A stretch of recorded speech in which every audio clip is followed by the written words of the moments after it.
শরীফ ওসমান হাদি আর আমাদের মাঝে নাই। আল্লাহ তাআলা ভাইয়ের রুহের মাগফিরাত কামনা করছে। আল্লাহ তাআলা ভাইকে ক্ষমা করুন, তার শাহাদাতের মৃত্যুকে কবুল করুন। হে প্রিয় দেশবাসী, আপনাদের প্রতি উদারত আহ্বান থাকবে, হে আমার জাতি, হে প্রিয় যুবক ভাইরা, আমরা সকলেই চলুন ঢাকা। আমার ভাইয়ের খুনিরা কেন এখনো গ্রেফতার হয়নি এবং কেন তাদেরকে কেউ বলছে পালিয়ে গেছে, কেউ বলছে দেশে আছে, কেন এই টাল বাহানা?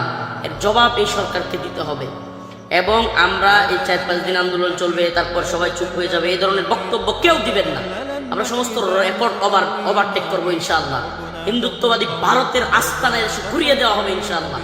এবং আপনাদের সকলকে বলবো, প্রিয় যুব সমাজ, যদি আপনারা আজকে চুপ থাকেন, আগামীকালকে আমাদের একে একে সবাইকে এভাবে জীবন দিতে হবে এবং এদেশে কিছুই হবে না কাউকে হত্যা করলে, এভাবে কাউকে দিনে দুপুরে খুন করলে কিছুই হবে না।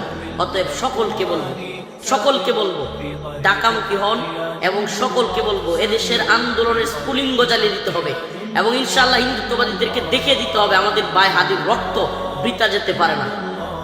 আমার ভাই কবরে, খুনি কেন বাহিরে। এখন আমরা এই স্লোগানে ইনশাআল্লাহ ঢাকা সহ সারা দেশ অচল করে দিব ইনশাআল্লাহ। আমাদের সকলের প্রতি উদাত্ত আহ্বান থাকবে, চলুন আমি আসছি, আপনিও আসুন। আমার ছেলেটা অসুস্থ, খুব বেশি জ্বর, আমি আমার বাচ্চাটাকে বিছানায় রেখেও আমি ঢাকার দিকে আসতেছি, আপনারা আসুন।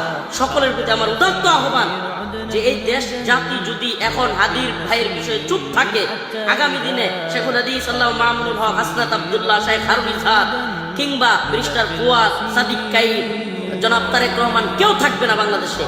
এই হিন্দুত্ববাদী ভারতের বিরুদ্ধে যারাই দাঁড়াবে, আমার দেশ সম্পাদক মাহমুদুর রহমান, আমি সকলকে বলছি, আপনারা আমাদের ভাই, দলীয় ভিন্নতা থাকতে পারে, মতবিরোধ থাকতে পারে, বাংলাদেশ প্রশ্নে আমরা আপোষহীন।